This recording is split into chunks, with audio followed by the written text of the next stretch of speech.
నిన్న మొన్న Jaganmohan Reddy press meet ఒకటి వచ్చింది. జగన్మోహన్ ప్రెస్ మీట్లు ఏమన్నాడంటే, నేను కనుక ముఖ్యమంత్రిగా ఉండుంటే ఈ పాటికి పథకాలన్నీ ఏరులై పారేయి ప్రతి ఒక్కరికి అనుకున్న వచ్చేసి అని చెప్పి జగన్మోహన్ రెడ్డి గారు మాట్లాడుతూ ఉన్నారు. అలా ఏం జరిగింది వ్యవహారం ఇది? పథకాలకు ఇస్తానికి ఏముందండి, అప్పు చేసి రాష్ట్రానికి నా ఇంట్లో పని మనిషి పెడుతుంది. ఆడిపెట్టేది ఏముంది, 14 లక్షలు కూడా అప్పులు చేశాడు. ఇంకో 15 లక్షలు కూడా అప్పు చేసి నా ఇంట్లో పని చేసే పని మనిషి పంచుద్ది. పంచుతాను కాదు గొప్పది ఏమన్నా, ఆడిగా తుక్కలకు కాదు, ఆడికి ఏం చేత కాదు. వాడే కనుక సీఎంగా ఉండి విజయవాడ నగరంలో ఈ వాడే 1,00,000 మంది చచ్చిపోయేవాళ్ళు మన వరదల్లో.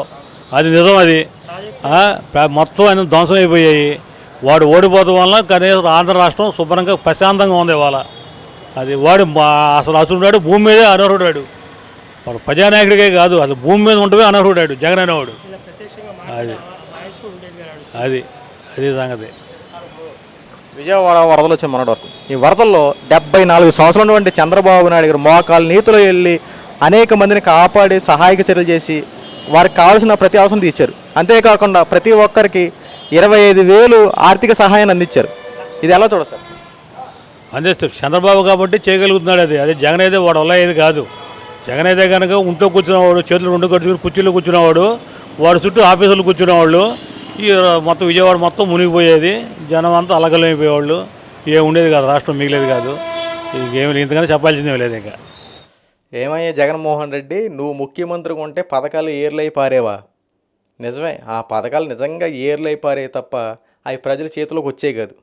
నువ్వు మాత్రం అక్కడ బటన్ నొక్కేసా మీకు డబ్బులు పడిపోతున్నాయని చెప్పి హల్చల్ చేసేవాడివి. కానీ ఇక్కడ తీరా చూస్తే ప్రజల దగ్గరికి వస్తే పథకాలు నువ్వు ఇచ్చాను పేరే తప్ప ఇక్కడ మాత్రం ప్రజలకు ₹1 వచ్చిన విధానం ఉండదు. నువ్వు మాత్రం పథకాలు ఇచ్చేసాను 15,000, నీకు 15,000, నీకు 15,000, నీకు 10,000, హ్యాపీ సంతోషంగా ఉన్నానని చెప్పి ఆర్డర్లు వేసేస్తావు. ఇక్కడ తీరా చూస్తే నువ్వు ఇచ్చే 15,000 పడడానికి 15 సంవత్సరాలు ఆగినట్టు అంత టైం తీసుకుంటావు. బటన్ నొక్కడం పని చేయట్లేదో, లేదంటే నా బటన్ నొక్కడం రాకో, లేదంటే నొక్కిన బటన్కి అమౌంట్ పంపే స్థితి లేదో కూడా అర్థం కానంత పరిస్థితిలో నీ యొక్క పరిపాలన ఉండేది. పథకాలు ఇచ్చేవాడు కాదంట్లా, ఏ రకంగా ఇచ్చేవాడివి? ఈ చేత్తో ఇస్తావు, ఈ చేత్తో లాగేసుకుంటావు. ముఖ్యంగా ఆటో వాళ్ళ పరిస్థితి ఒకసారి చూసుకుందాం.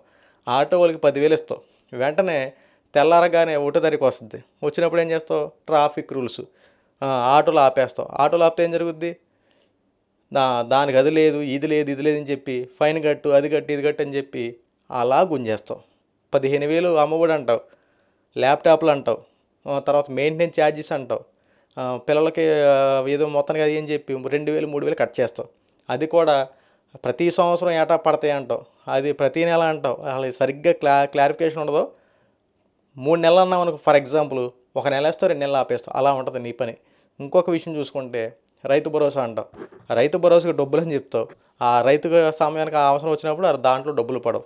ఉపాధి హామీ పనులు అంటావు, ఉపాధి హామీ పనులు డబ్బులు పడతాయంటే అవి పడవు.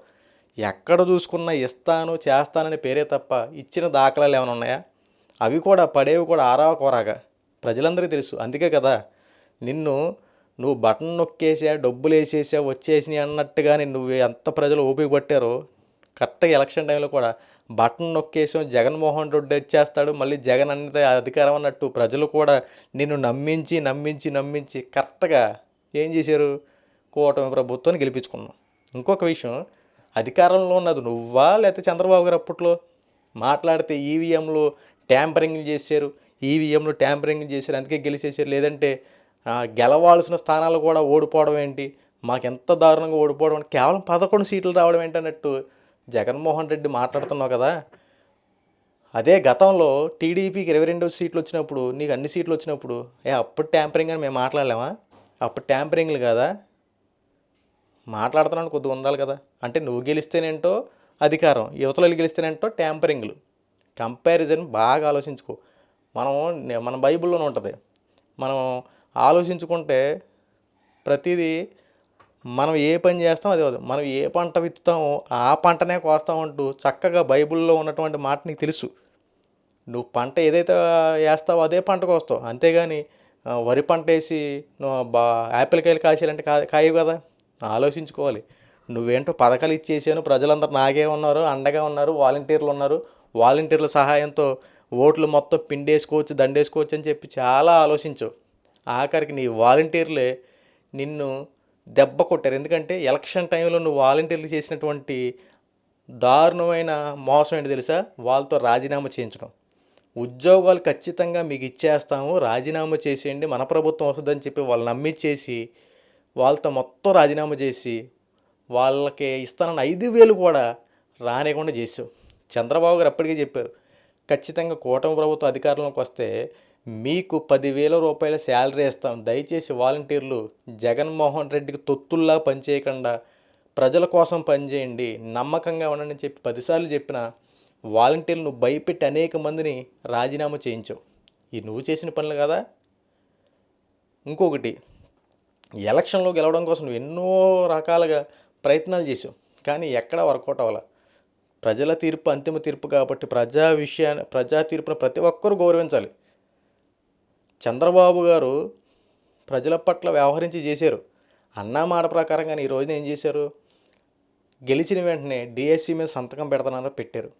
అన్నా మాట ప్రకారం 3,000 రూపాయలు ఉన్న పెన్షన్ 4,000 రూపాయలు చేశారు. నీలాగా మాట ఇచ్చావు కదా, అప్పట్లో వాగ్దానం చేసావు కదా, 3,000 రూపాయలు అక్షరాలు ఇస్తానని చెప్పి, నేను తొలి సంతకం అవ్వాతాతల కోసం పెడుతున్నాను, మీకు 2,000 రూపాయలు దాన్ని ఇంకొక 250 రూపాయలు పెంచాయి, ఇప్పుడు 2,250 రూపాయలు వస్తాయి అంటూ సంతకం పెట్టడం కాదు, ఒకేసారి అట్ ది సేమ్ టైం 4,000 రూపాయలు అక్షరాలు ఇచ్చాడు. మరి దీన్ని ఏమంటారు?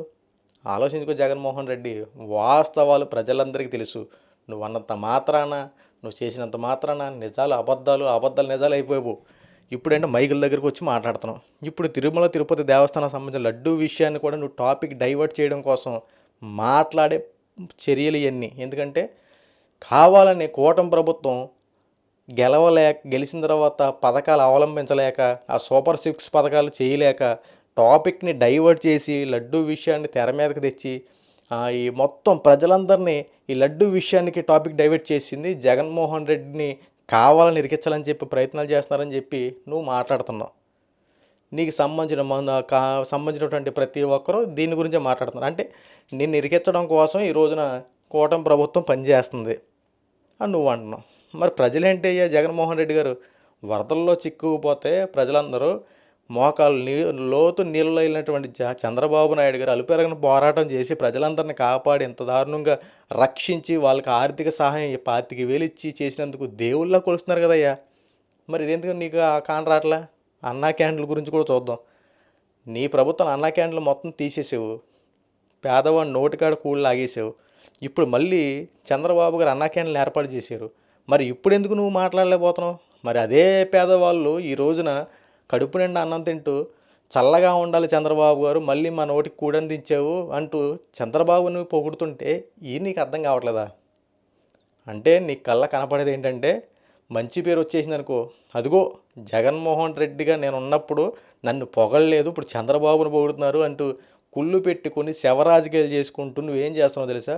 బురద జల్లటమే ఒక ధ్యేయంగా పెట్టుకొని కూటమి ప్రభుత్వం ఎట్టి పరిస్థితులు విమర్శించడం కోసం నువ్వు చేసే ప్రయత్నాలు ఈ ప్రజలందరికీ తెలుసు. కానీ నువ్వేంటంటే నన్ను ఎవడేం చేస్తాడులే, నేను ఉన్నంతకాలం నేనే రాజు, ఇప్పుడు కూడా నేనే మళ్ళీ ముఖ్యమంత్రి అన్నట్టు నువ్వు ఫీల్ అయిపోయి మొత్తం నేనే ఉన్నాను, అసలు ఎవరేం చేసినా ఏమీ లేదన్నట్టు నువ్వు మాట్లాడుతున్నావు. ఏది ఏమైనప్పటికీ నువ్వు ఉన్నా లేకపోయినా ప్రజలకు ఒరిగేది ఏమీ లేదు. ఎందుకంటే కూటమి ప్రభుత్వం ప్రజలు చాలా సంతోషంగా ఉన్నారు. 100 రోజుల పరిపాలన చంద్రబాబు గారు ఎలా చెయ్యాలో ఎలా చేసి చూపించారు, కరెక్ట్గా చేసి చూపించారు. అన్న మాట దశల వారీగా ప్రతి ఒక్కటి అవలంబించుకుంటూ వస్తూ ఉన్నారు. రాబోయే రోజుల్లో దసరా వచ్చిందంటే ఉచిత దీపం పథకం కింద 3 బండ్లు గ్యాస్ బండ్లు ఫ్రీగా ఇస్తున్నారు. ఉచిత బస్సు ప్రయాణం ఏర్పాటు చేసి ఈ చూస్తే నువ్వు ఇంకా కలుదిరి పడిపోతామేమో. జగన్మోహన్ రెడ్డి రానున్న రోజుల్లో నీకు రాజకీయ భవిష్యత్తు ఉంటుందో లేదంటే అసలు నువ్వు ఇంకా ఎమ్మెల్యేగా కూడా గెలుస్తావు లేదో కూడా నీకే డౌట్ ఉందో క్లారిటీగా తెలుసుకో. ఇంకా కూటమి జోలికి రామాకు.